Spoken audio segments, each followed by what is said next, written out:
Hello, everyone. Hi. All right, welcome to ITS 454.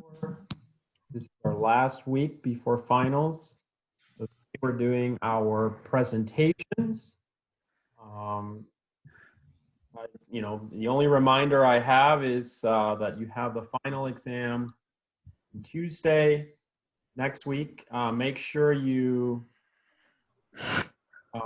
also submit your materials on Blackboard, related to this presentation. So you have, today we're going to start our presentations, and we're also going to do this on Thursday. Remember, you have Project A, right, and Project B. Oops, not using my pen today. All right, Project A and Project B. Okay, so, that's basically it. So before we get started, I'm going to give you a minute for ask questions. Otherwise, we can go ahead, just somebody volunteer and they can start presenting. Remember, you can present both things back to back, or you can present one thing today, one thing on Thursday. Okay, so are there any questions? Just a statement. Currently, there is nowhere for us to turn in our reports. Right. I will do that. We'll open that.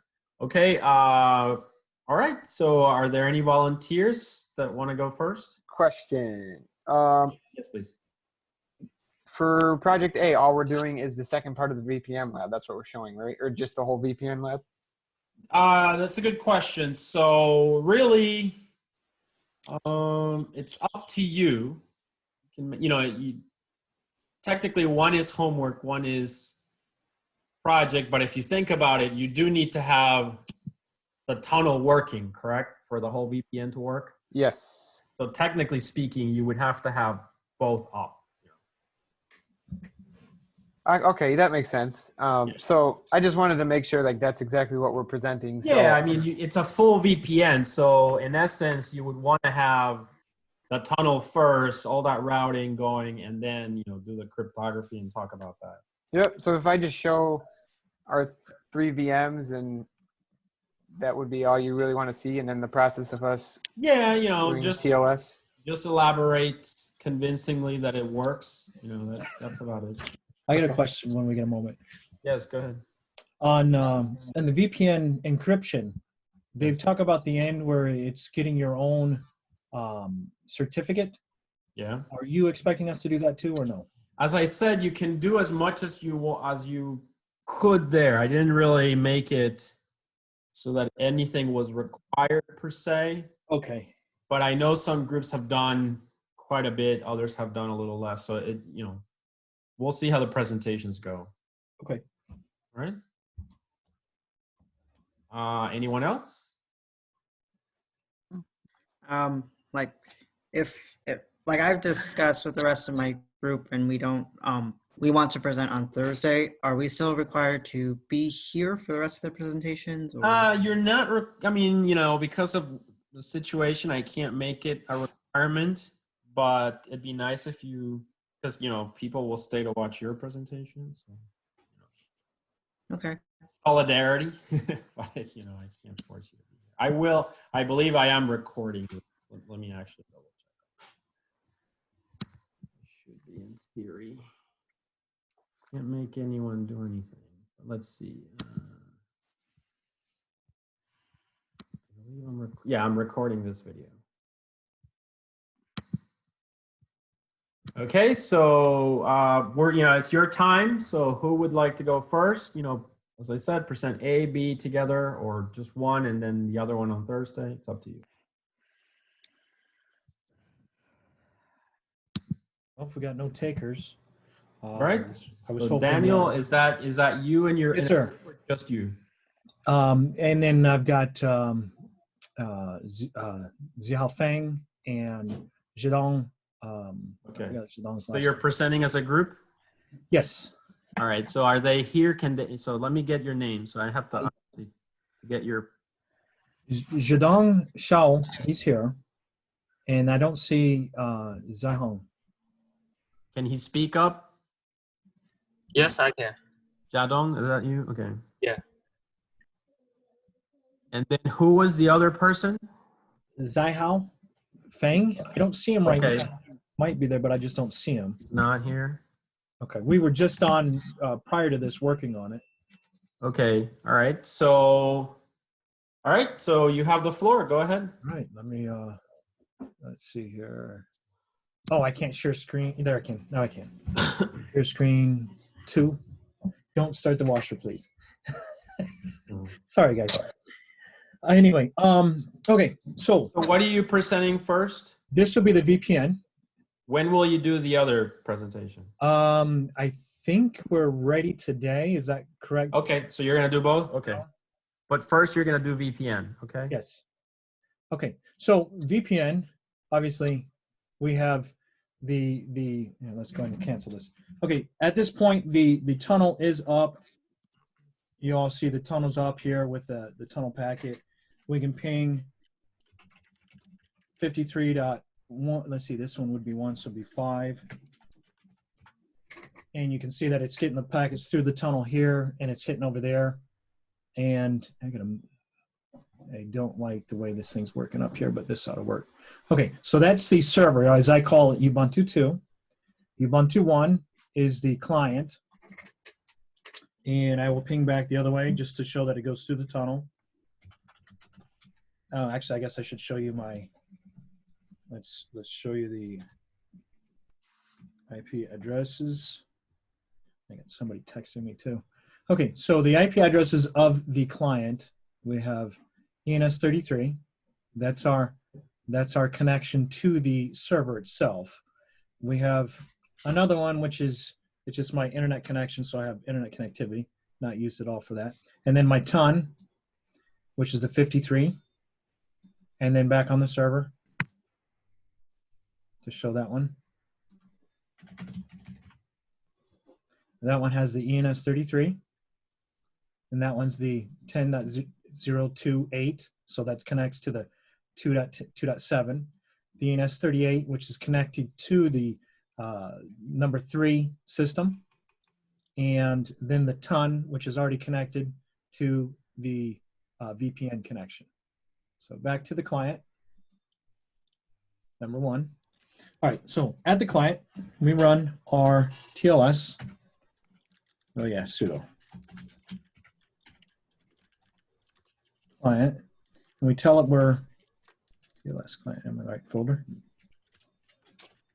So come on. There we go.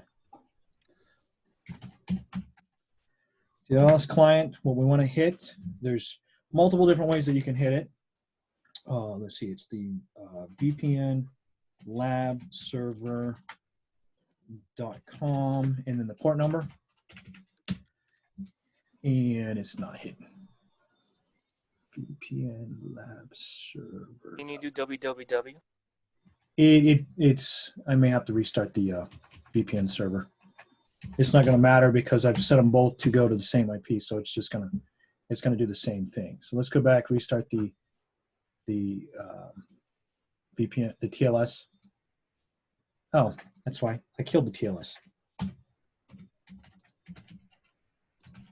So as you can see, it doesn't work with it off. And we run it. Okay, now it's running.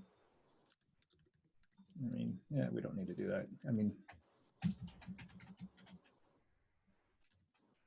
think it was actually, it doesn't matter. Number.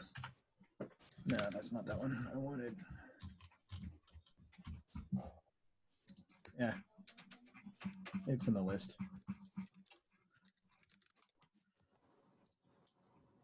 Let's just grab it.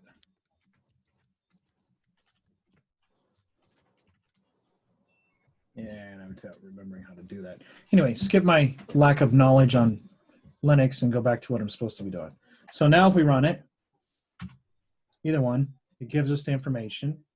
It does connect, and since it's the only CA in it, it's saying that the VPN server lab, which is the name they have, has a host mismatch because we use www. And then it does verify that it is from that one. and then the certificate, as you all have, has failed because of expiration. Now again, it's saying it's verified for VPN Lab server. SSL connection, and then it spits out the code that we have on the server. So if you try it again, now technically this is not through the VPN,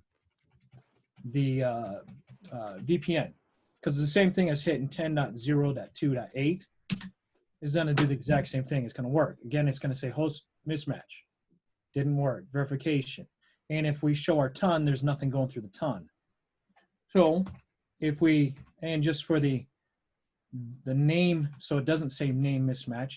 Now verification passed for the name because we used the actual VPN lab server.com. Now if we went through and I changed our host to go through the VPN tunnel, and we actually put on our host file to go to 192.168.53.1, then it would have gone through, like you saw it jumped through the tunnel. And this then is verified through the tunnel. And I don't think I have Wireshark running to showing you that. Unless I still have it running. Daniel, I have a question for you. So sure. when you, it should not, so you have to do what you did for the homework. You have to make it impossible for a packet from VPN client to reach B or VPN server except through the tune 0. So, you know, that's why you said that it did, you know, you were able to get to it, but it didn't go through the tunnel. That's because you made it so that the interfaces can reach each other. Do you know what I mean? Is that what you just said? That it didn't, it reached the, it did all the encryption stuff, but it didn't go through ton 0. It went just through the regular 10.0 network, right? Correct. Yeah, but that's because, so you're running it on VPN server and VPN client. Correct. You need to run it, I mean, I would say, I understand what you did, but you might have to, for more what you would expect, I think you'd have to run it from VPN client, and VPN server could be V. And then remember that you make it impossible for VPN client to reach V except through the tune 0. So that way it would go through the tunnel and it goes encrypted. Yes, and that all's fine, and that part works. But if I'm just explaining that the TLS, it'll go through whichever channels you look for. So that's right, exactly. You are right. So if you don't create a tunnel, but if you make the what was it? VPN client and VPN server, the two ends of it, right? They're both connected through the direct connection port. That NAT, yes, exactly. So they can reach each other. That's not a problem. So I'm just saying. So for it to have all the combine both things, maybe you would need to put VPN server in V, and then that way it's forced to go through the tunnel, and also it does the encryption. Does that make sense? Yeah, I see your point. Yeah, it's just a clarification. I mean, because it doesn't go through the tunnel, because they are independent. One is a routing thing. One is an encryption. Correct, and that would work to do that. I mean, I haven't thought of that. I didn't set it up that way. Yeah. That wouldn't take very long to do. No, I'm not asking you to do it. Both ways it would work. I was just making the clarification. So we take and we throw in our host file here, VPN Lab server. You save that. Yeah, you can leave it open. And then instead of doing all the other ways, VPN Lab server, boom, it goes through the tunnel once again. And just to clarify that. So it went through the tunnel. All this information is then through the tunnel. And Wireshark, we have running here on 2. Let's max it out. Obviously, go through, follow their settings on it. And the last ones went through here, and it's the encrypted alert. What do you want to see on that? It gone through there. Now the previous ones, for instance, when we went however far up it is. Am I capturing? Yes, I am. Am I capturing only on that port? I think so. Oops. Let's go back to any, start there, and then do recapture again. All right, so we'll do it to the IP address. Actually, just set www.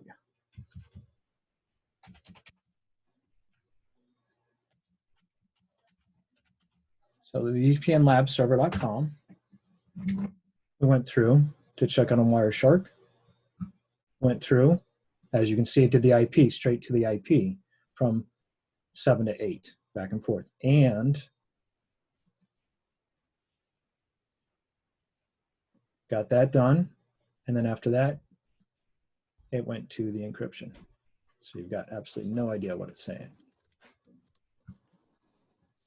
And then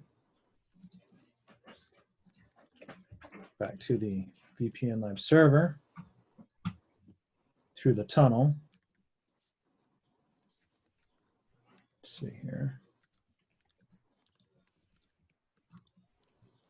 Through the tunnel here. All good to go. Any questions on TLS over the VPN? Anybody? Talk Professor? about the types of encryption that you've done, the types of, types of, you know, like the integrity part, authentication part, confidential. Oh, okay. So like in the code. Yeah, sure. Just briefly, you don't have to go into too much. Gotcha. It looks like I got it open on the other one. Okay, so the code itself, host file, everybody knows host file. So we have the server file here. I mean, there's it's pretty interesting how they go back and forth through it and through, but they, you know, state your different functions that come later after main, so main knows that they're there. The cool thing is the SSL method, and then it refers to a method in memory, and then it hits it here, goes through, grabs it from the files, reads it through, and says, okay, that's not just a bunch of gibberish. It is the encrypted file or the hash code, and brings it in. And then it goes through, sets up with your socket, whatever you want to set your socket to, you can change it here. Set of 443 to whatever else you want, bumps it through back and forth. This is the function that resides in memory, and then when it hits, then it runs through the rest of it and then returns your code. So whatever you put in here, you can put whatever you want, and it just returns the information. If you hit it with a web browser, I actually haven't hit it with a web browser, but it should return. Let's see.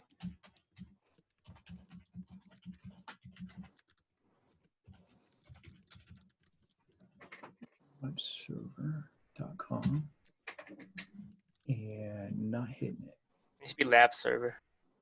Thank you.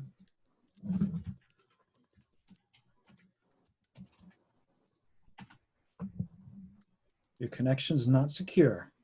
So we are getting information back. And confirm. There you have it. Hello world. Your website, web page. Is that F12? No, that's not the one. I want F11. No, I didn't want F11 either. I did want F12. Anyway, so that's both the web browser, view varying it, and yeah, I just wanted to see source code, but oh, nice. View. I can't remember how to find code in here. Okay, so you get the idea. Hello world's built off of right there. So if we change this thing and then recompile it, it'll show whatever we show. That's the server, the client file. Again, defining stuff so that it knows where it is. And this is obviously directory. Okay, so this one is probably, well, I mean, I can't say that any one of them is most important, But this one right here is where it actually does the comparison. And whether you pass your verification or you fail it, it compares the two between the two. The ones received with the one found in the file. And client is very similar to the one on the other one. Yeah, size of address. And you can tell it, the cool thing, you can tell it here where you want it to go. Obviously, you all saw that it started out at yahoo.com, and its default is the 443. So if you want to get it to where you don't even have to enter anything, you just, put in what you want, so it's exact, and then put your 4433 here, recompile, it's good to go. You don't even have to enter the arguments afterwards. But obviously, the arguments override, get you to go, and go from there. The one thing that I thought would be kind of cool to add to it is, like you saw at the beginning, it just dumps. It doesn't tell you why it dumps. It just dumps without connection. So if we put in like on the connection check under main that, there's no connection, nothing's connected up there. So, I mean, really, you could put it anywhere, like, fail, it didn't connect, and then give you an error reading like, hey, no server running at that port. Or the other part where it just hangs if you're looking for an IP address or a system name that's not there. But I'm sure you all have run into those errors. But that's basically all I'm covering on the VPN. Any questions about code? Any questions about anything on it? No, I think it looks good. Good explanation. So good. All right. Yeah. So are there any questions from anyone? All right, great. So as you can see, that's the VPN. I think this lab was pretty good. It showed the tunneling, right? And then it shows the encryption on, kind of two separate things. You could have combined the code. You can build applications around this idea.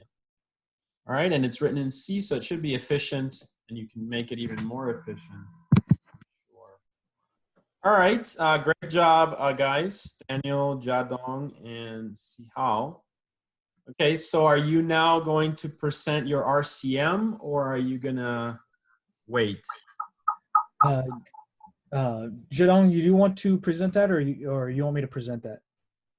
We can present first. Okay. Or Let me find where I have that opened up at. Sorry, I used my phone to connect to the Zoom. Here we are. All right. Okay, I found the file. All right, let's pop that. Okay, hopefully we go on one. All right, and share screen number 2. All right, so, whoops, forgot to start from the beginning.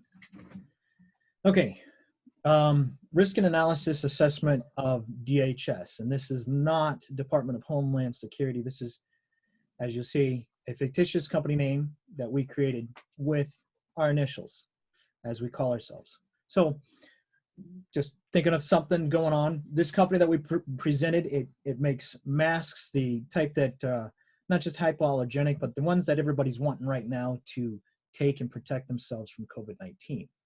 We figured, okay, a company like this is going to have 500 employees, lots of different computers and stuff. And as an objective, we thought people working together as a global enterprise for health and breathability protection would be kind of cool. It'd be one of those things where everybody kind of wants to get in on a social enterprise of some sort or another in that idea. Departments we were figuring would be a sales department, because you got to sell your product. There'd be customer support for the sales, but it'd also be for your for the people that call in. It's like, hey, how do I put this mask on? No, sorry, you've got it upside down. Whatever. However you got those situations. Information technology support sub-department of information technology, which is separate then from the customer support. Human resources, which takes care of both everything inside the company.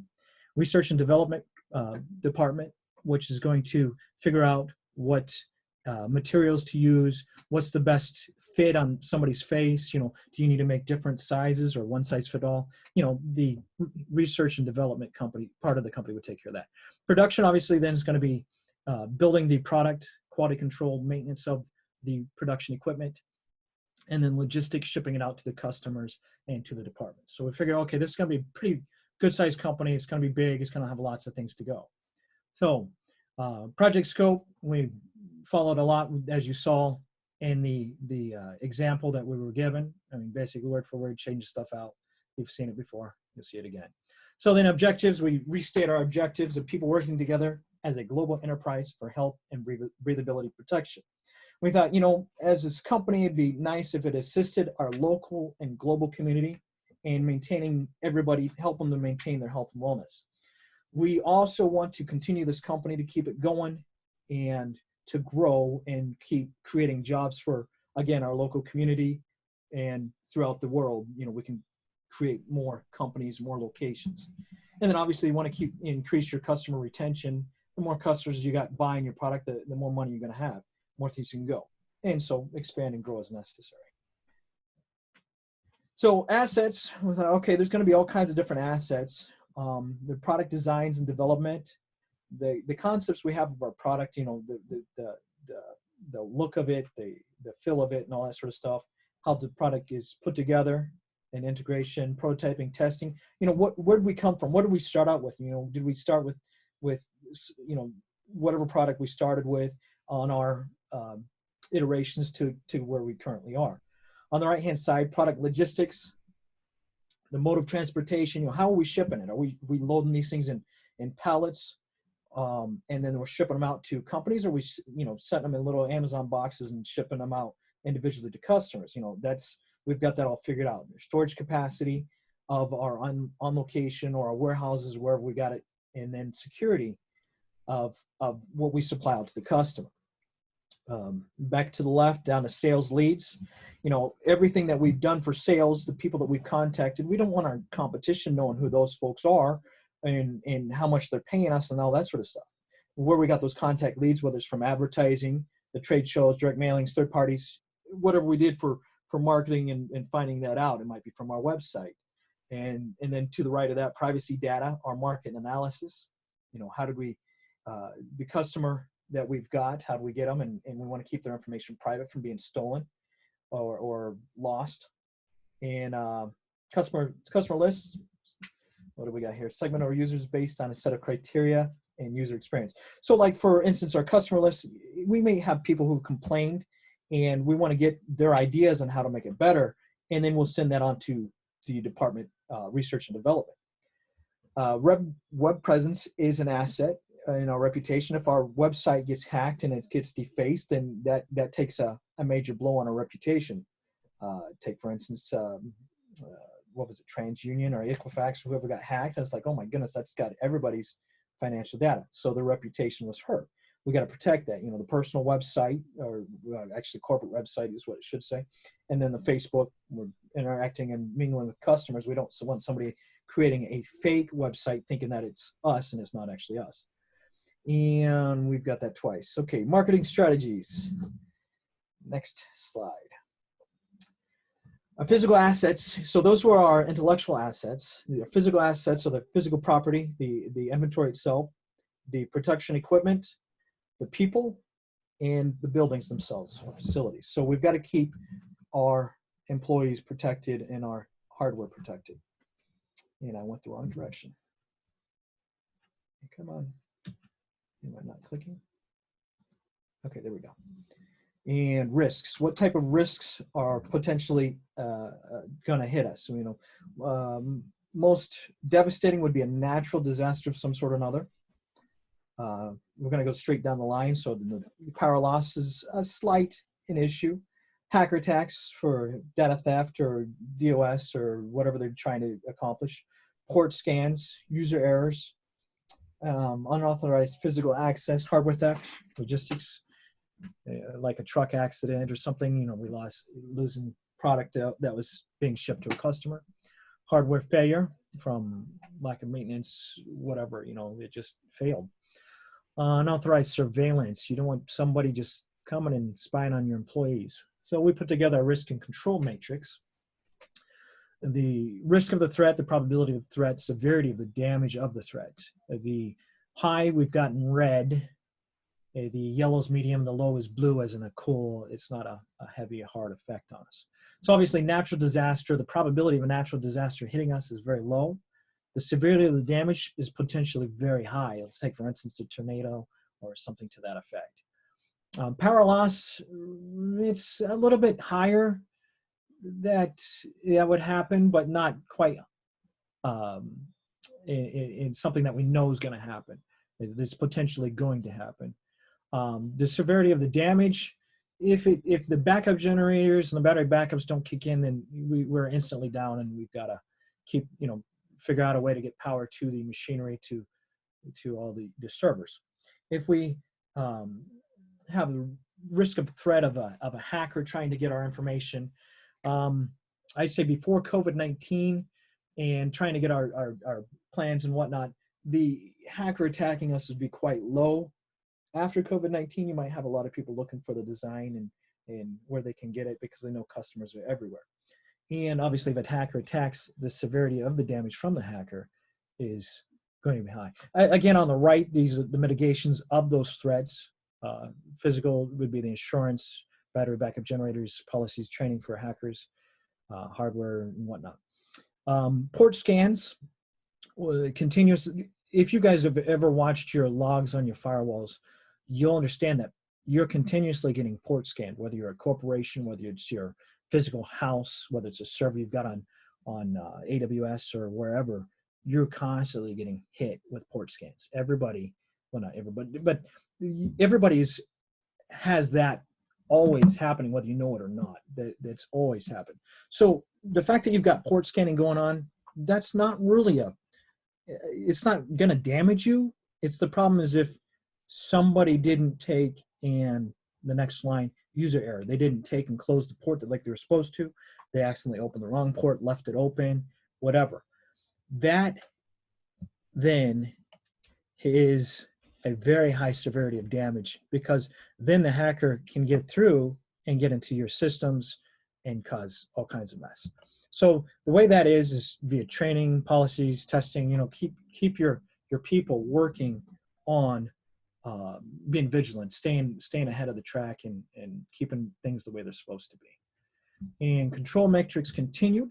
Again, the same layout: mitigation, threats, risk of threat, severity of damage, mitigation of threats. Software vulnerabilities from, let's say it's not updated, it's not upgraded.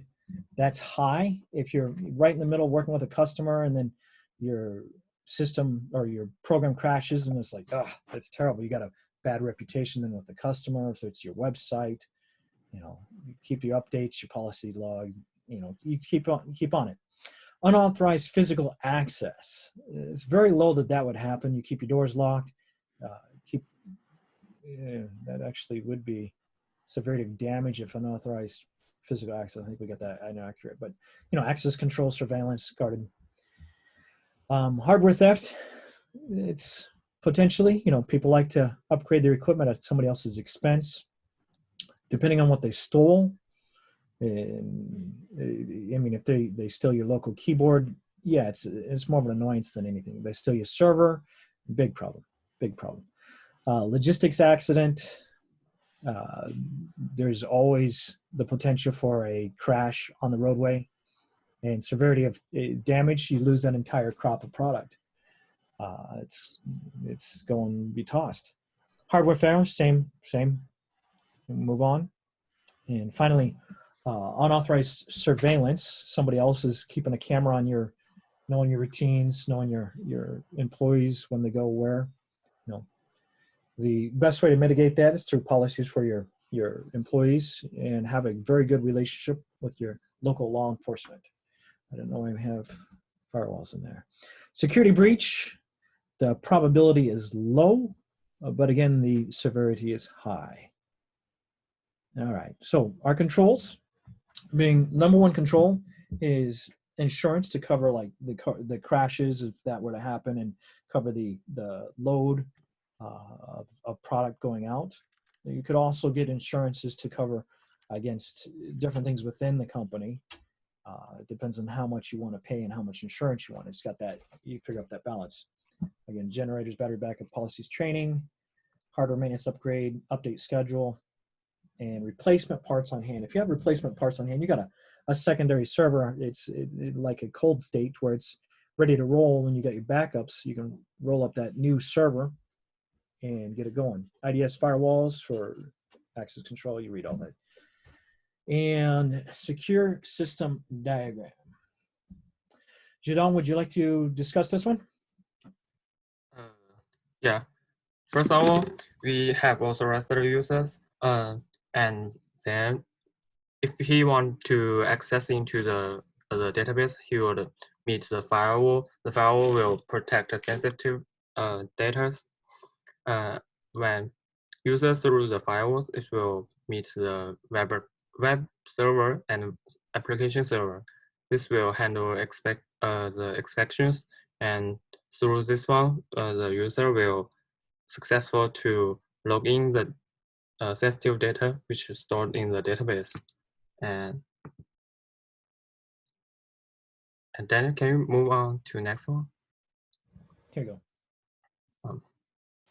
So this is another security system diagram I create by the diagram following by secure exclusive spot and define the scope of the system, which based on the risk analysis and performance assets.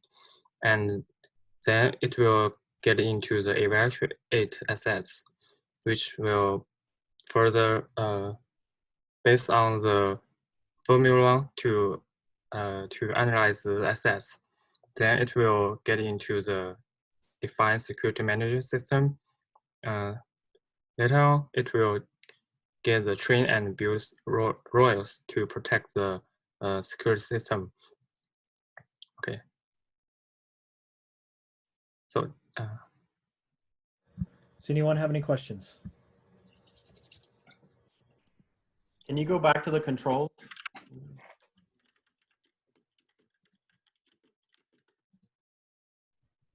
This one? Yes, we have policies, updates, sysadmin work, IDS firewalls, monitoring, access control, surveillance. Okay. Usually, you know, you'd have like MAC locking and things like that, but everything else, pretty good. For ACLs?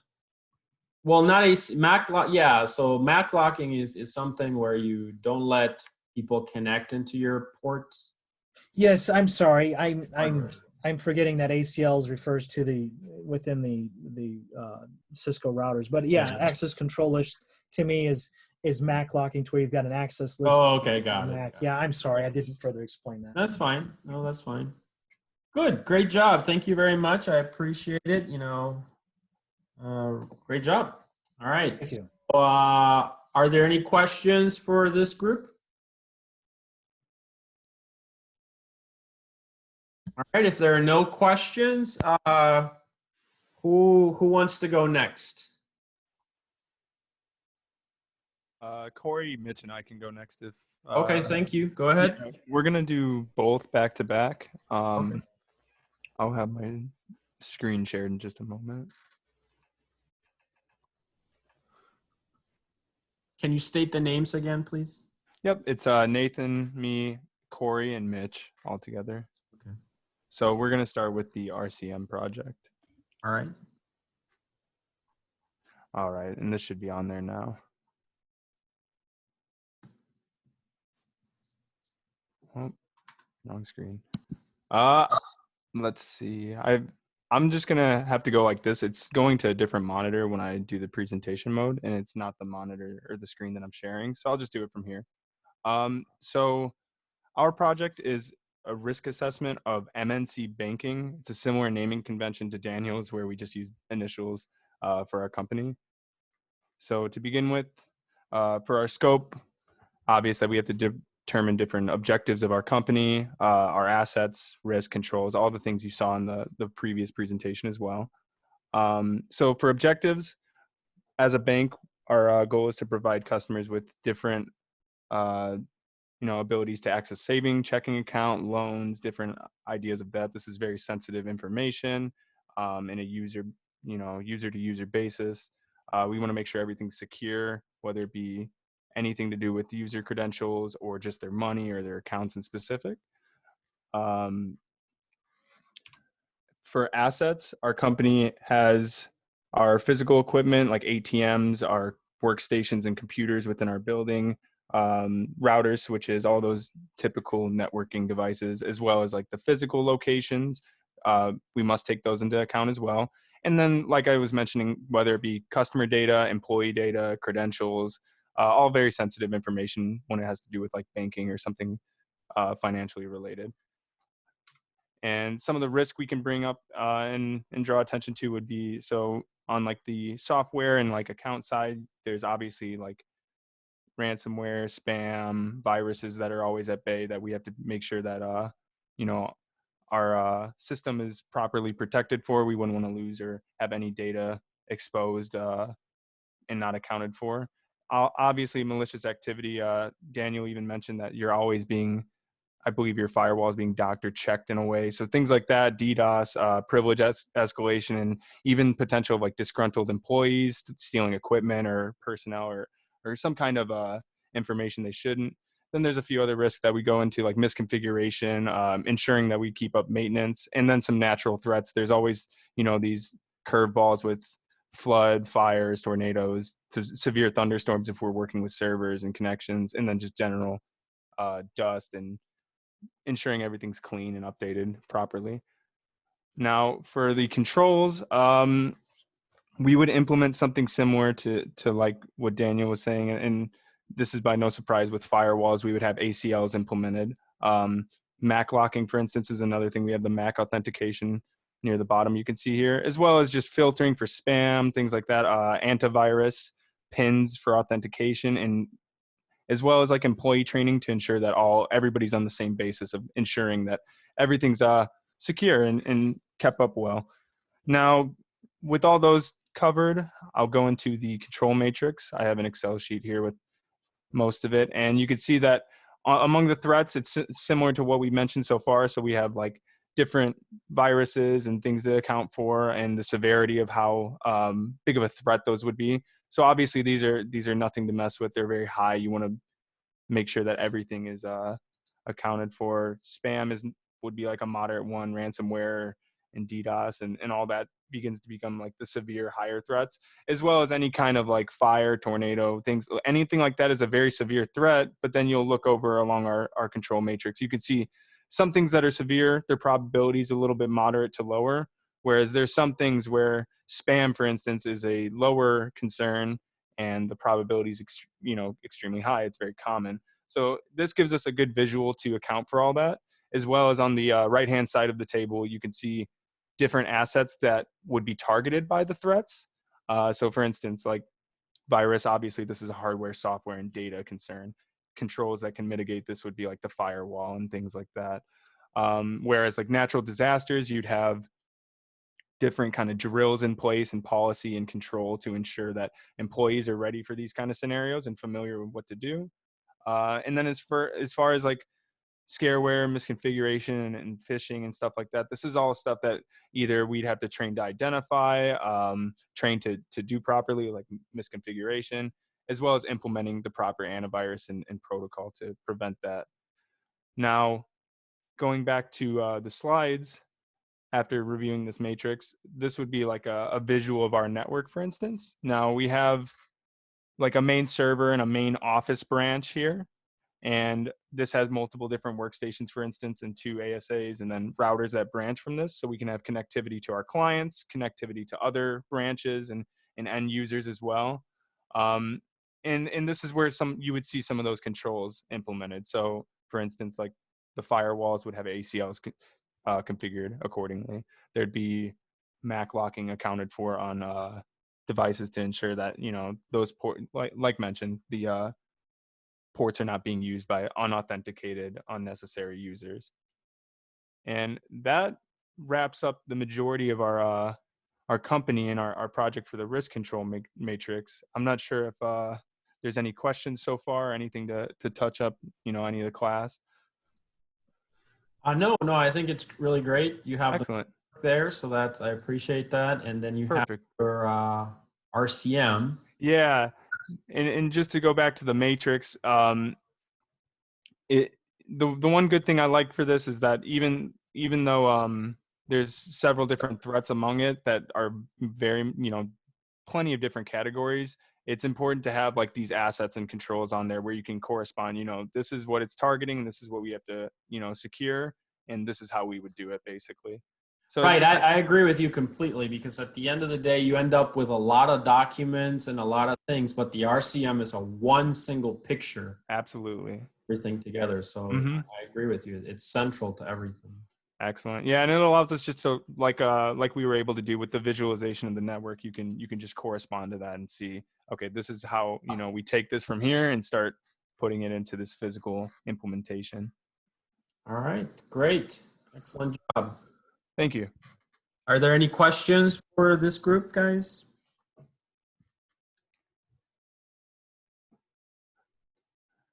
All right, it seems there's no questions. So are you going to present the TOS? No problem. Yeah, we'll move on to that. So all right, same group, correct? Yes, that is correct. Yep. So I will pull up my VMs now. Similar to Daniel, I went ahead and just set up the tunnel initially. So far I've just set up the tunnel. I set up the tune 0 just as before, the route. Same thing on the client, set that up. And I actually showed real quick that among the interfaces that the network is unreachable for 60.0. This is what our target's going to be for using the tunnel. Whereas usually it can reach like the 2.7 interface. Right. So just a quick question. So your VPN, the TLS, yes, have TLS client on VPN client. Yeah. And TLS server on V. So this will be on our server. So I don't have the code on V, but I can actually. Oh, that's okay. I was just curious. I was going to say I have the isolated host for the implementation of the lab where I could reach it. I could actually show that really quick. It's up to you. It was just but this is our host V, the 101, and it can reach it. And this was before when the 60.1 network was not reachable. I could also I could show this for 1 too. But for the sake of it, I just have the TOS server code on my server VM. So that's all it is. All right. That's all it is. So with the tunnel established, I'll let me clear this real quick.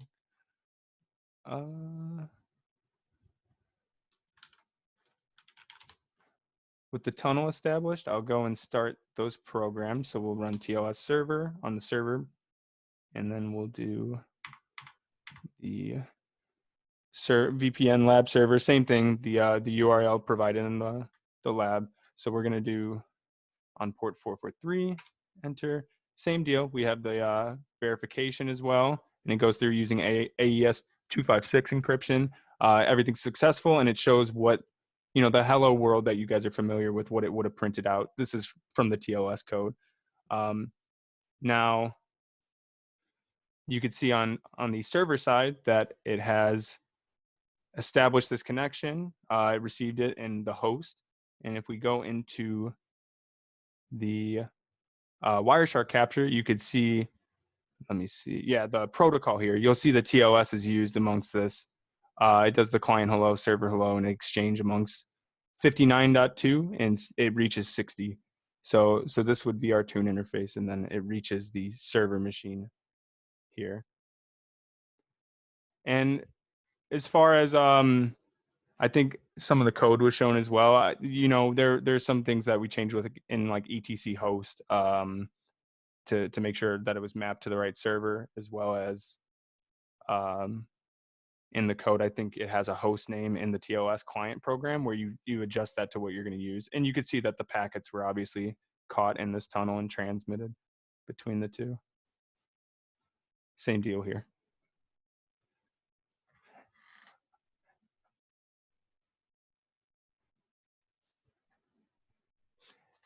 I don't know if there's anything else to demonstrate with this. No, I mean, that's it. Okay. I mean, that's, great job. No, and I'm just asking for the sake of, I want to make sure that I'm covering. I like that, I initially you guys thought this was a very difficult lab, and it turned out. Especially with the certificates, it initially gave me stipulations with the expirations and all that. But it ended up, yeah, once the tunnel's established properly, it does follow through very easily. Yeah. Yeah, so that SSL TLS is really neat. Absolutely. Great. Are there any questions for this group?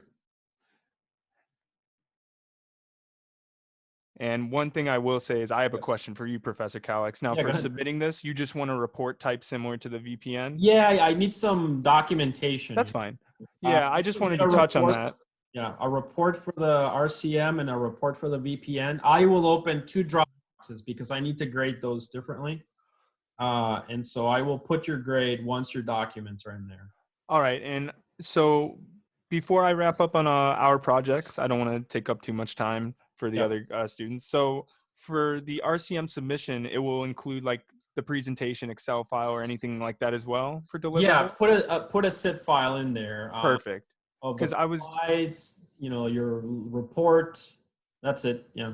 excellent. Okay, because I was going to say I have like a very brief report. This is just an example of it. It has some of the screenshots we've shown and then our matrix. Exactly So, like that. Excellent. So I just wanted to ensure that was adequate. Thank you. Yeah, no problem. Perfect. All right. Thank you very much, guys. Great job. Thank you. Virtual clapping. All right. So who would like to go next? We want to go next. Sing. Okay. Can you state the names of the team members, please? 夏兴沈、文亮成 and Cindy.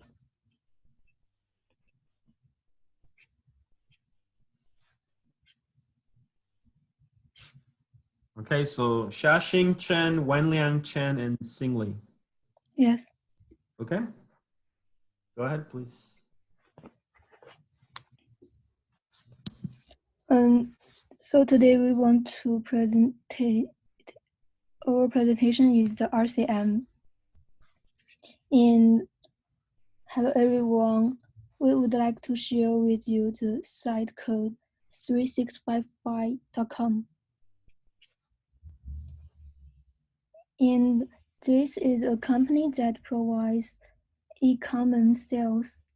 They provide online sales of household appliances and digital communications, computers, books, and other merchandise servers. And the main sales method is to provide service to customers through internet sales, such as e-commerce website and mobile apps. The company is located in Hammond, Indiana. And for the IT requirements in the company, each department has an independent network layout. File servers, VPN servers, and web servers are required for each department in this company. And different permissions need to be set between different networks to avoid users' data leakage. In this company, we have 7 departments, and each department is responsible for different parts of the company. For the account department, and they'll have all the users' account information. And for the shipping department, is responsible for the whole shipping progress. The supply chain department and the warehouse department are working with the shipping department. And for customer service, if customer have some trouble in the product they bought, they can connect to the customer service and deal with their issue. For the sales department, if there are some specific day, the company will have the specific activities. The sales department is responsible for this kind of activities in specific day. And the IT department is responsible for the whole website's network part. And in the company, 365buy.com takes products, price, and service as its core, and is committed to providing customers with quality product, a suitable price, and convenient shopping service. The purpose of the company is that ensure the company's property is not attacked by hackers and ensure customers are securely encrypted in the process of shopping and ensure customers' information cannot be disclosed. Next, let my partner to talk about the next part.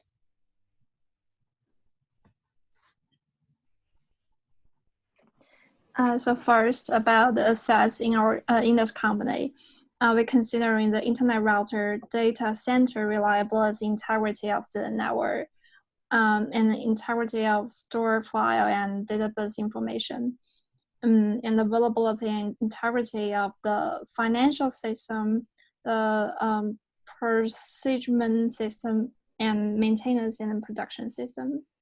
And also the availability, integrity, confidentiality of our mail services. We also consider the WAN network and web server availability and integrity, also the IT equipment and PC. Next.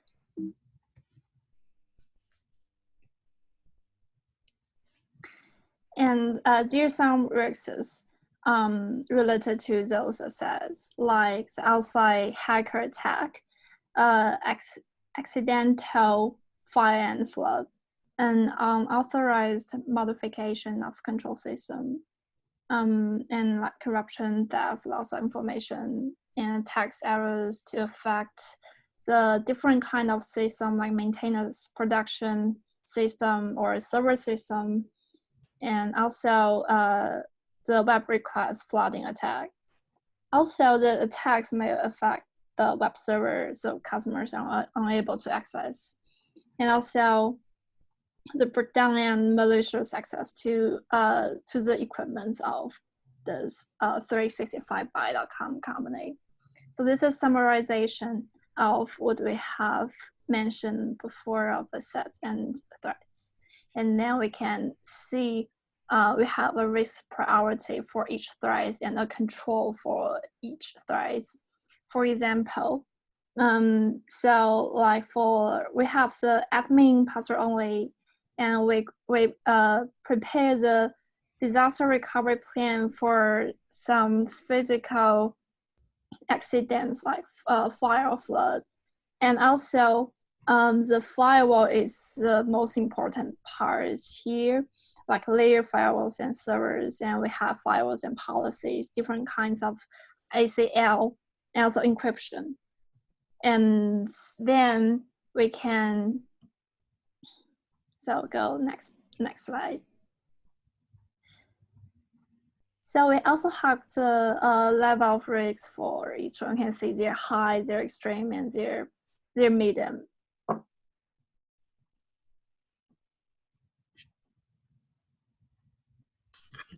As you can see, here's our building structure. So we have we have set up like separate network for each department, and each like office have just directly connect to our switch, and there has the conference room. All the things are included. So can we go to the next slide? So here you can see our like the server and the router and the switch. Each department is separately connected to their own private network, and for the DHCP part is assigned the like the for each private network is assigned different range of the IP address, and the FTP server can be accessed by only like a single a single department. So here is have like the permission control for the server access, also for the networking networking control also include the permission control. Basically, that's all about our risk assessment control. Where's the connection to the internet there? In theory, yeah, the internet should be connect just direct to the like the ES20 the network, so they can both connect to the other like the private network. Okay, so which one? That middle one at the top? Yeah, the middle one at the top. Mm-hmm. Okay, that would be your the main road there. Okay, interesting. So, any questions about our RCM? Yeah, can you go? So just can you go back to the RCM, the one? Just kind of summarize for everything. It shows assets, threats, and controls. With summarizes.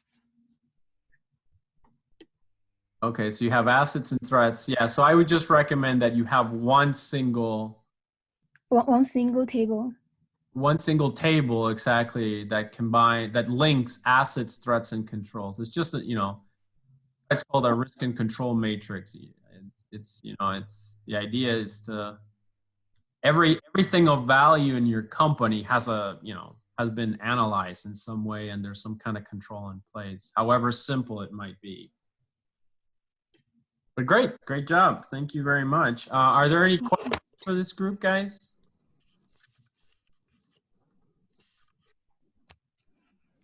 No questions. All right. Are you going to present your next topic, or?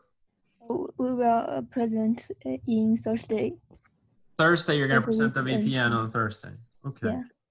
All right. Great. That's fine. Thank you. All right. Who would like to go next then? We could go next. Okay. Me, Neil, and Evan. Trevor, Neil, and Evan. Okay. Let me pull this up here. So we're just going to be doing our VPN lab today. The RCM we're going to do on Thursday. Okay.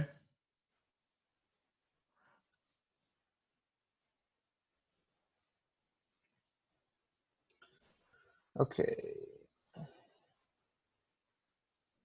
You can see it, right? Yes. Okay. So the way we have it set up,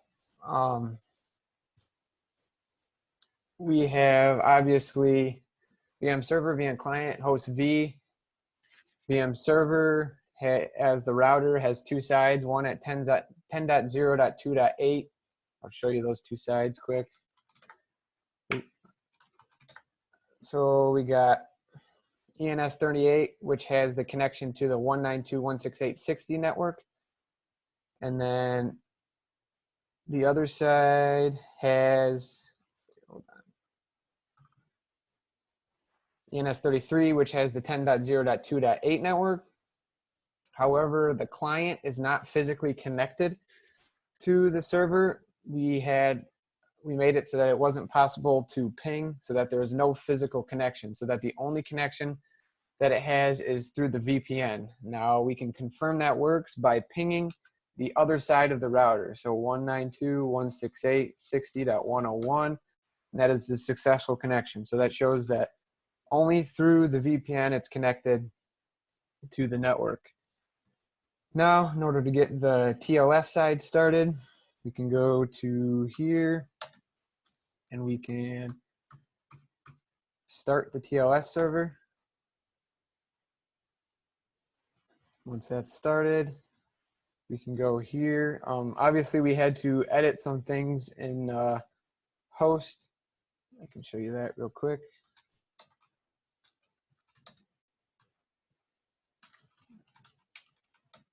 We had to obviously map the IP with the VPN lab server.com. Now that we know that that's mapped, we can start the, actually we need to be in the right folder.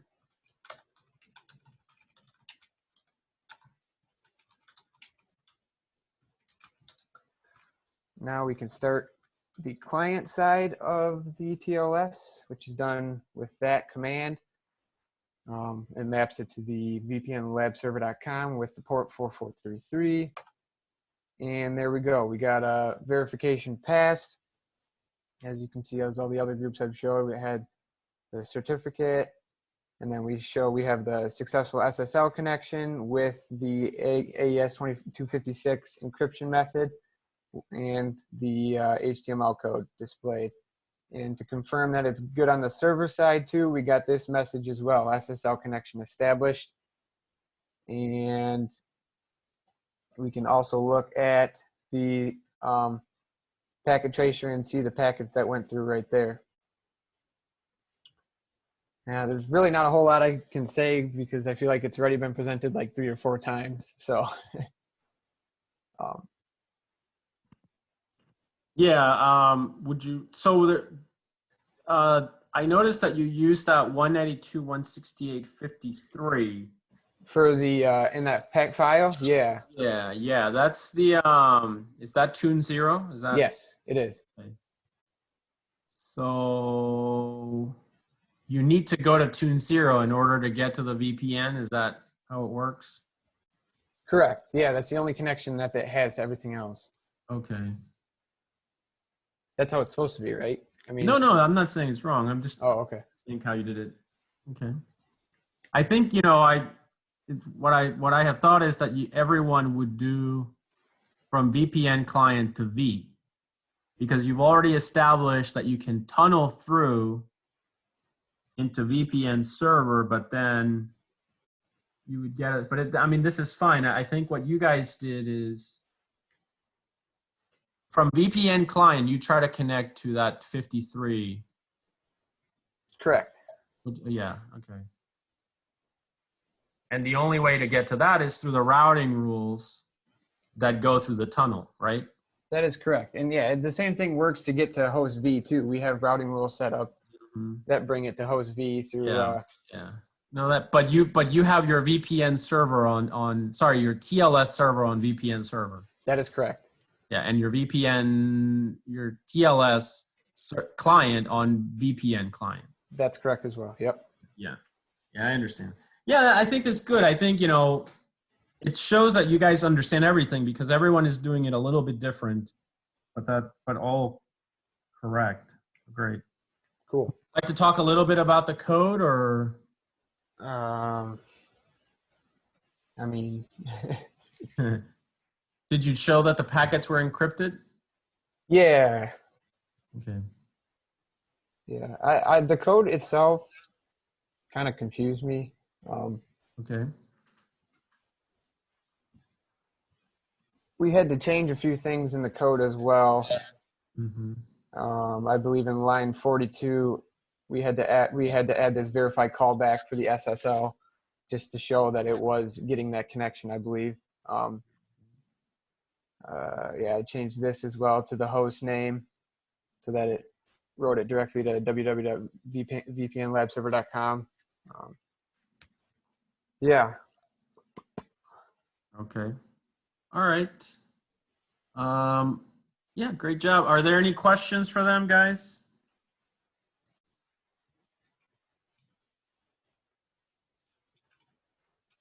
All right, no questions. All right, thank you very much. Perfect.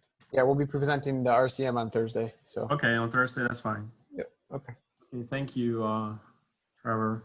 Okay, who would like to go next? I will go next. Okay.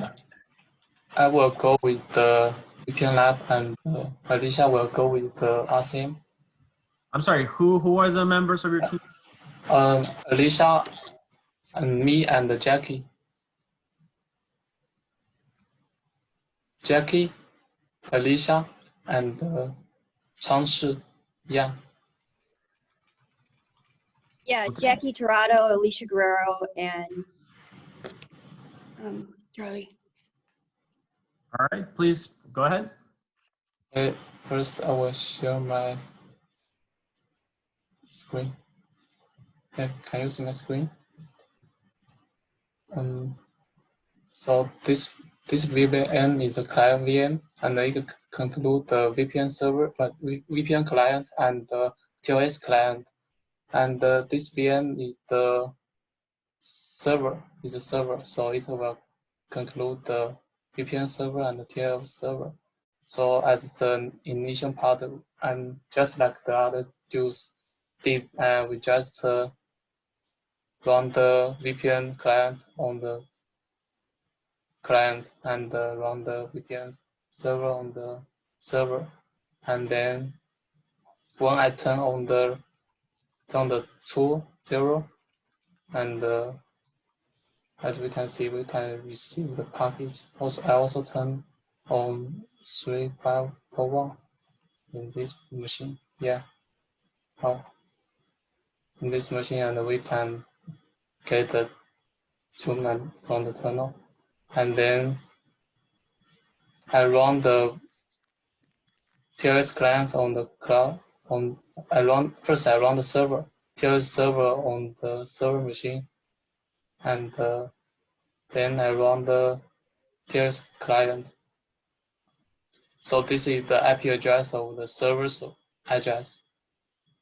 Here I use the 10.0.2.4, and then I can do it again. So when I run this, and it will do the authentication and the pass, and then you can see the TLS encryption package on the flagship. Also, I can use the terminal address like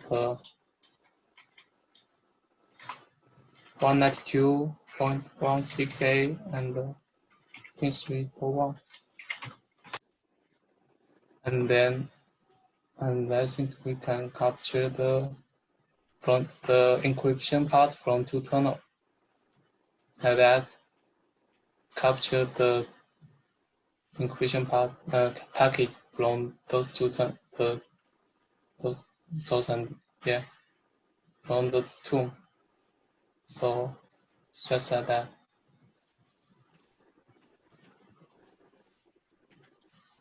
That's all my explanation. All right, great. Yeah. To show the packet that shows the encrypted data, or? Yeah, this is the packet. I will see. So which one of those is carrying the actual, that HTML that we got? You think?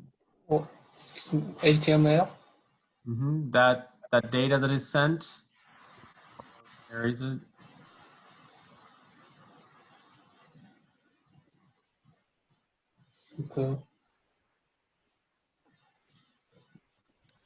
You see in the wareshow?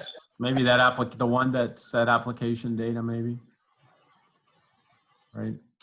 Application data. Yeah, there's one application data there. That's encrypted. Okay. Yeah. All right, so that looks good. Do you want to talk about the code at all or anything else?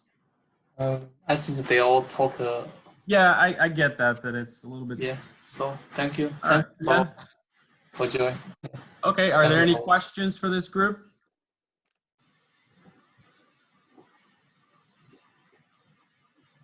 All right, are you guys gonna do your RCM today? Yes. Yeah, and Alicia will do the presentation part. So I will stop share. Okay. Okay. Thank you.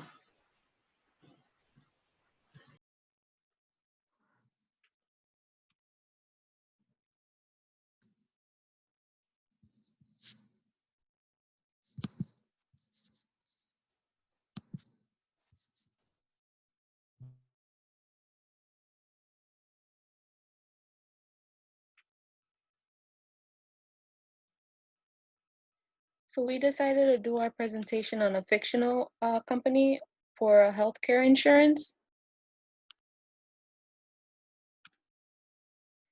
And we have 3 steps for the risk assessment, that we have to identify assets needed to be protected, specify assets that are threatened, and provide solutions that are encountered for the threats.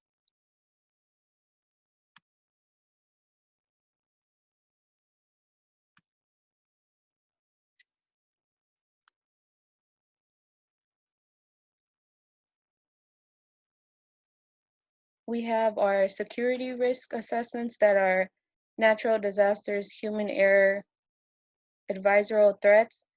For the natural disasters that can occur are floods, hurricanes, earthquakes, lightnings, and fires. That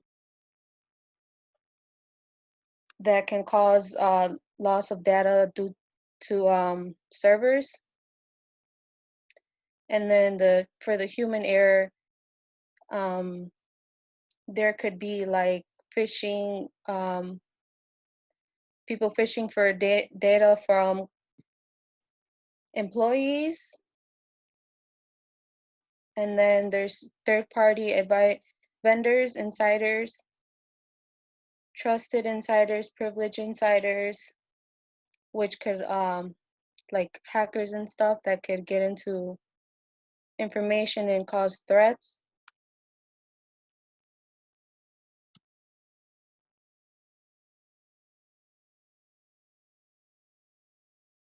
And then for our risk identification and assessment, management's assessment of the key current and emerging risk facing the company, including insurance, financial, operational, strategic, and other related risk categories.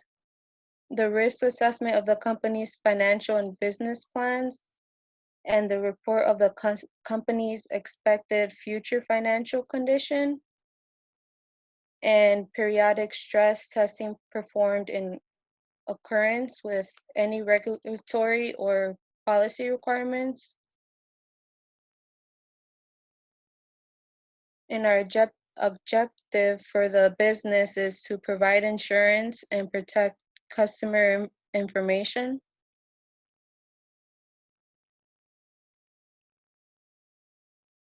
Our assets that we need to protect are company information, financial information, and mailing services, which have the pillars of integrity, confidentiality, and availability. Security controls are safeguards or countermeasures to avoid, detect, counteract, or minimize security risks to physical property, information, computer systems, or other assets. And then we have our table here where we list our assets, our threats, controls, damage, and probability.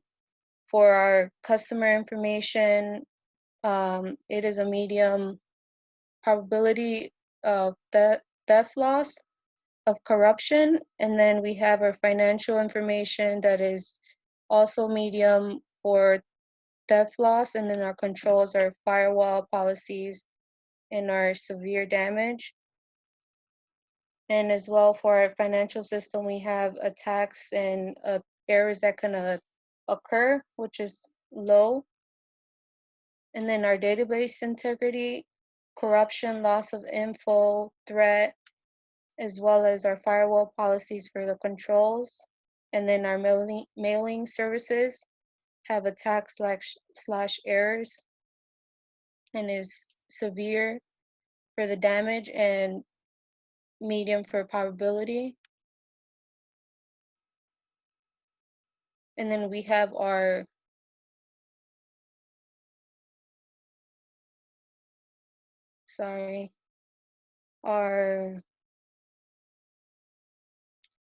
implementation plan, where we have our level of risk is high for higher attack than internet routers. Recommended controls reboot routers, update the routers firmware, and etc. And then we have priority high, selected controls, encrypt internet tunnel, set up two-factor authentication if available, required resources, 3 days ITnet admin, time to change and verify router configuration, 1 day training for network administration staff, and then responsible persons for this presentation was Charlie, Alicia, and Jackie. And of course, we have to have like a specific date where this plan could take place. And that's it. Can you go back to your risk and control matrix where you have your assets, threats, and controls? Please.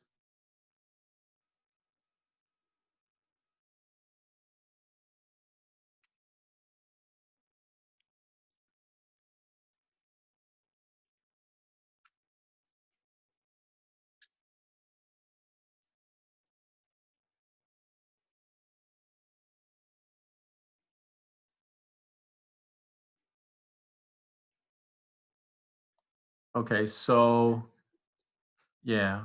So probably a few more controls in there.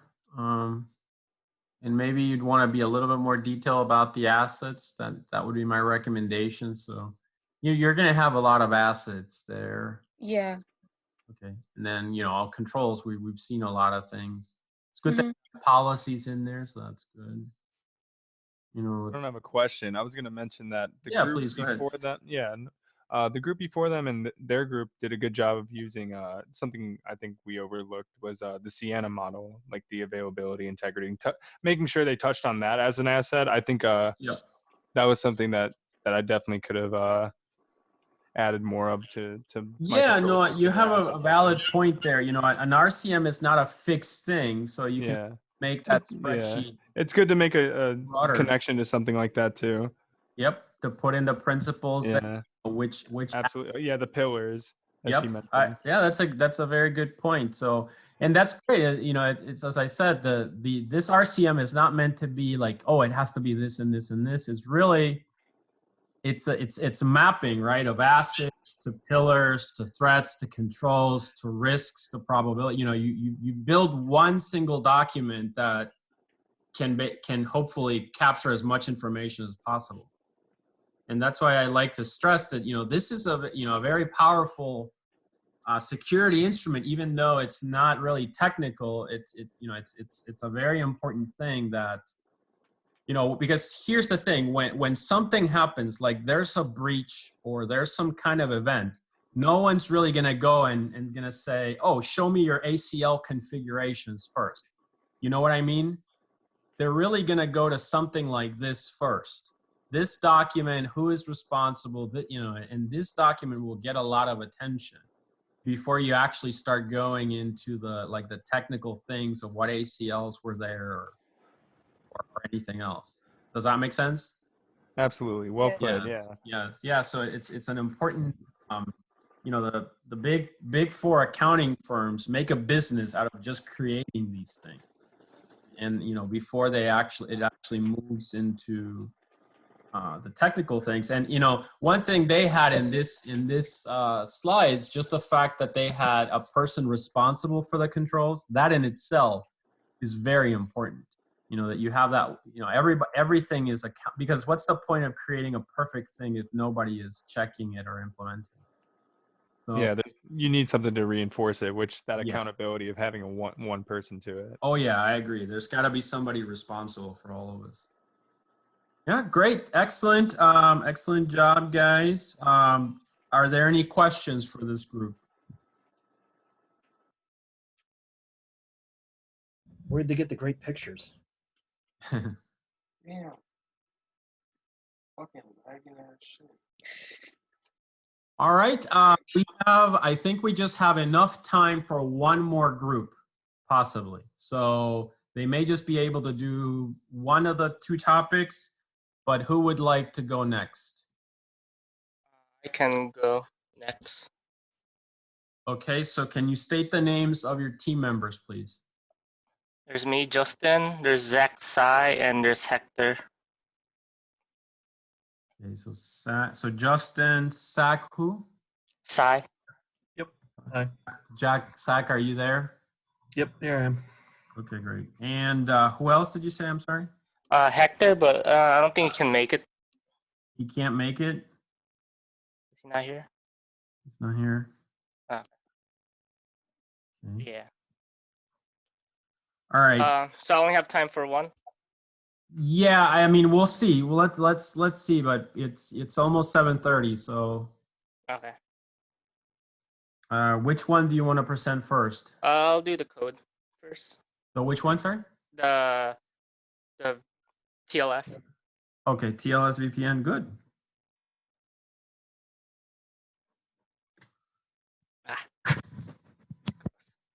Okay.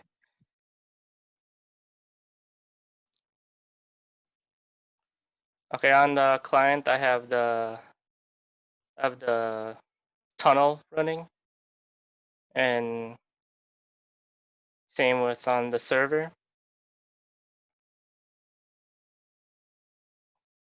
And on the server, I have the TLS server already running. I was having an issue where when I canceled it and tried it again, I was getting like a bind error. So I'm just gonna leave it on right now. You were getting a what, sorry? A bind error. To, like, Yeah, that's the port number. The port number gets locked in. Okay. So you can always just change the port number if that's. Okay, so but I have it running just in case. Usually that bind is synonymous with. And on Wireshark, I'll have it listening. And on the client, I'll run the TLS to the. I also do the same thing with the www.vpn lab server. And I got back the same thing with the host name, verification passed, and then pass and SSL connection successful using this encryption, and got the message. And on Wireshark, I got the client hello. Yeah, client hello, and server hello, and then the crypted data right here. And on server side, you can see it doesn't look different, but it did happen where I got a message back on the server. And I think that's it. Yeah. So everyone's demoing the same thing. Yeah, code did the same. I did the same thing with on the etc/host where I did that, and yeah. You want to say anything about the code or anything like that? I basically did the same thing as everyone else. Yeah. Okay. All right. Well, all right. That's great. Are there any questions for Justin's group? All right. So that's good. So it works. Right. Yeah. Do you want to do? We have time for your risk assessment. Do you want to do that? Yeah. So I can get it all done. All right. So you'll be the last group today, I think. Who are the members of that group? Same. Hector's still not here. No.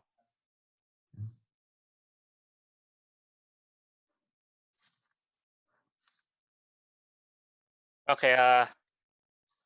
This is our RCM where we did. We weren't original where we named it after we did our initials HJZ, and we just did a library. The scope of the project is to identify the business objectives, the assets of the library, possible threats to the library, and perform a risk assessment on the library. The service, of course, is a library to provide books and documents for research and entertainment, and internet access by computers or through the Wi-Fi. And location, I just said like downtown area in a suburban city. So where I live is Hobart, so that can be the location. Objectives is to provide books and documents of wide range of genres, so you can go there and learn about a lot of different things.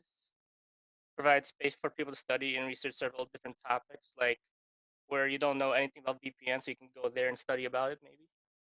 And a place where people can meet and accomplish projects for school or work.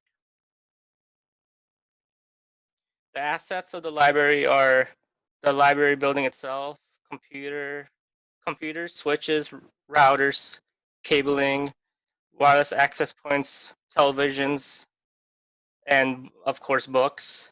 Logical assets are like employee data, customer data, like their address, name, phone number, and all that stuff. The book database, and yeah. The risks to library are, since we have computers open to the public to use, people can either get malware like rootkits, spyware, viruses, trojans, and worms by just going on suspicious websites or getting or from get malicious activity like DDoSing, privilege escalation, and then data theft from phishing.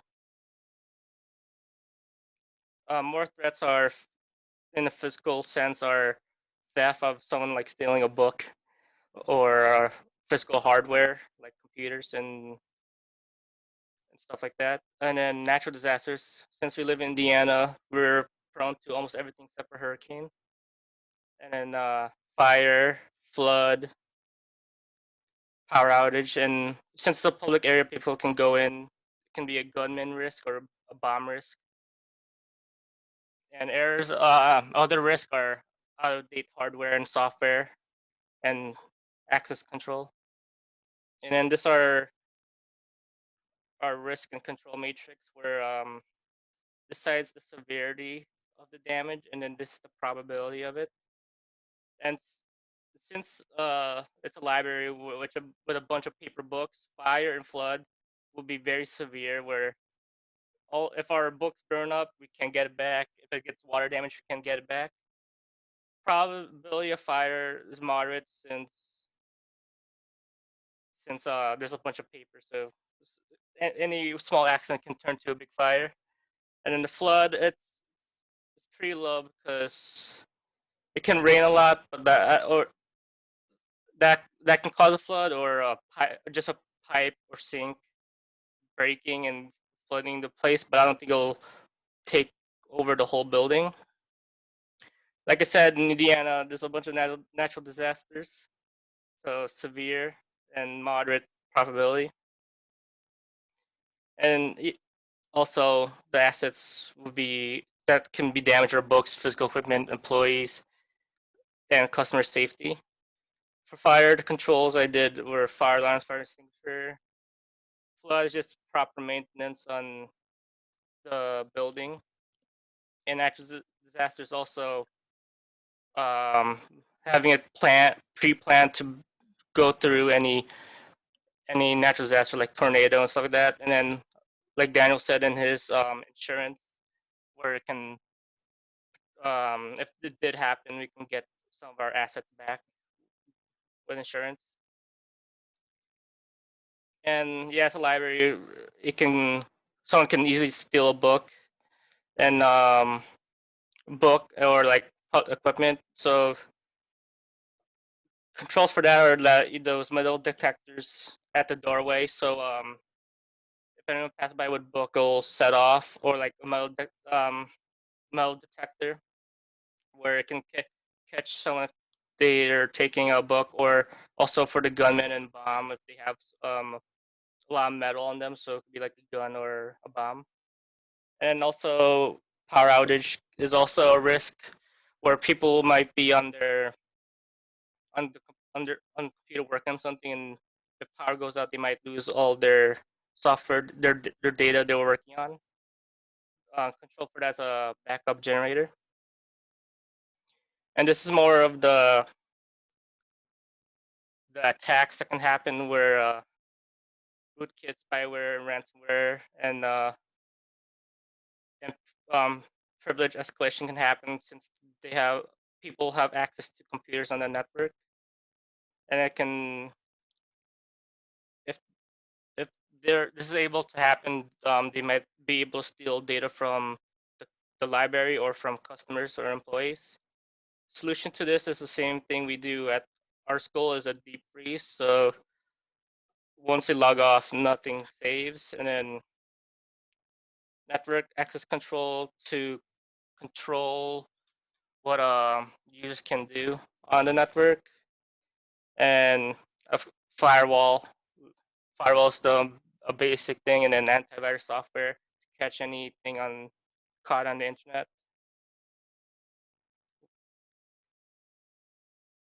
Yeah, same. It's pretty much the same thing with all the rest of these, where it'll be controlled by deep freeze, firewall, and antivirus software. Main risk, in my opinion, is fire and flood, considering that if something happens to our physical equipment, it might be saved on the cloud or something like that, so it'll be fine. But if we lose our books, it'll be pretty damaging to our business.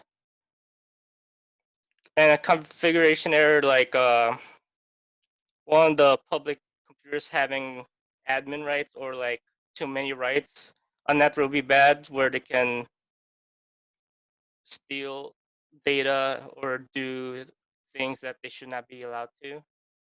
And then last one is malicious attacks, where since people are on the internet, they can easily get viruses or Trojans. So that needs to be controlled.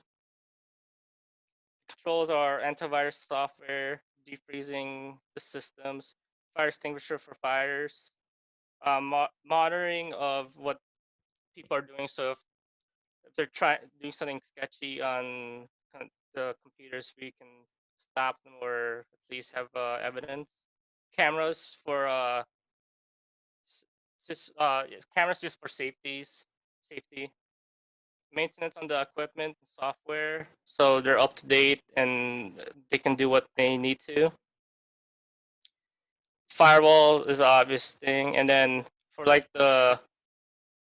gunmen and bomb risk, we can have metal detectors, secure system, and security guards. There's a simple floor plan I did of the library where this is the main entrance. This is like the security place for security guards to stay, bathrooms. These are all the shelves for the books, and then these are like tables where people can work at. And this is like the main desk where employees work, and then this is where all the computers connected to the admin network are at, and then these are like computer labs, and then like a private room where people can work on projects and stuff like that. And this is the network I set up for the diagram, where this is the internet, modem, router, and then there's like a firewall. This is the admin part, and then this is the one for customers or customers at the library to use, where this is where admins or employees go to control the networks. And then this is just a simple network where people can use the internet for what they want, but not have too much control of the network. And that's it. What's that server directly below that blue box, R102, 103, 104? Oh, that's this is the room. So this is like no, I get that, but with that green one, that green server. Oh, this one? Yeah, what is that one? Why did you intentionally isolate that one? I'm curious. Okay, maybe I might have not meant to put that one. Maybe that was supposed to be what this is. It seems like I almost want to say it's a web server of some kind, but Yeah. I'm not, like, I wasn't completely sure on it. I just made this today. you just Yeah. threw it in. You just threw it in there by act and said, "Okay, that's a." I mean, if you think about it, it's behind the firewall, so it's. I mean, not behind, actually, in front of the firewall, so it could be a web server. Yeah, that's how I was like thinking what it was or something. Okay. All right. Good. Yeah. Interesting. So, anything else? That's it. That's it. All right. Well, that's all the time we have for today, guys. Do you have any questions for this group? Better to need and to have it and not need it than to need it and not have it. Yeah. Okay. All right. Okay. All right. Good job, guys. Thank you very much. So for those of you that haven't presented, you'll have to do your presentation on Thursday. Okay. Remember, Thursday's our last day, and then we just have the final exam left. Okay. I'll be opening the Dropbox soon, and then you can just submit your materials on there. All right. Great job. Thank you very much. Thank you, Professor. All right. Thank you. Have a good one, guys.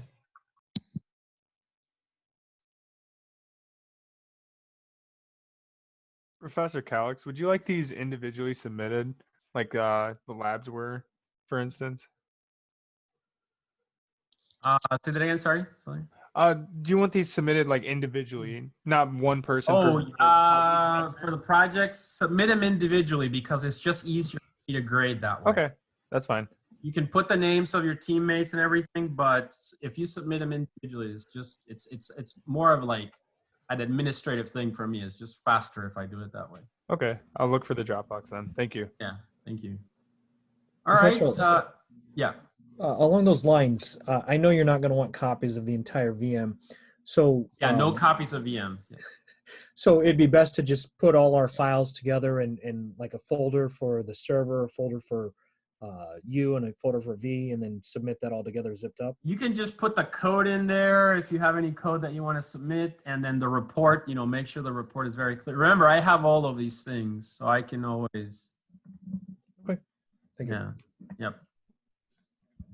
All right, guys. So are there any additional questions?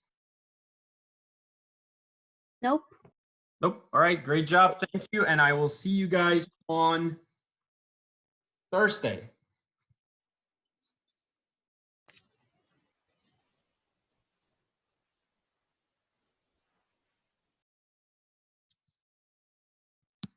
Professor Calix, are you still there? Yes. Yeah. My group had a question. Would you be able to reopen the previous labs so we could turn them in? We were running up to time. Which previous labs? We have the TCP IP attacks lab that we sent you an email with, as well as the Cisco demo. We had a 0 for, but we had demoed it to you. Okay. Are those the only two?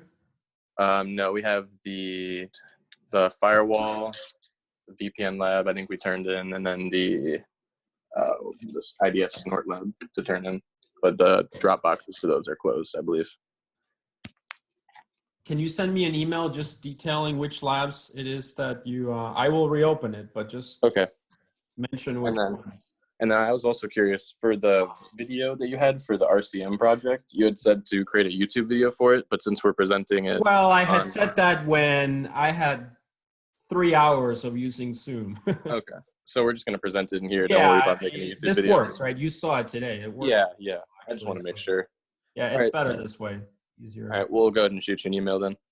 Okay, yeah, send me that email, please. Yeah, so that demo that you guys did, I remember some of it. Yeah, it was problems with we had all of the correct configurations and on the paper there, but I think there was something wrong with the order that we were typing. Did you do the whole ping through? Because I looked at my notes and I couldn't find. Yeah, it started working after we switched around the security levels on the different interfaces. Okay, so we did the 0 and then the 100, and then afterwards we did 100 first and then 0. Okay. All right, I will look at my notes again for that. Okay. Okay, thank you. We'll send you the email as well. Yeah, please send me an email and just list which drop boxes it is that you're having issues with. Okay. All right. Thank you. Thank Everyone. you. Yeah.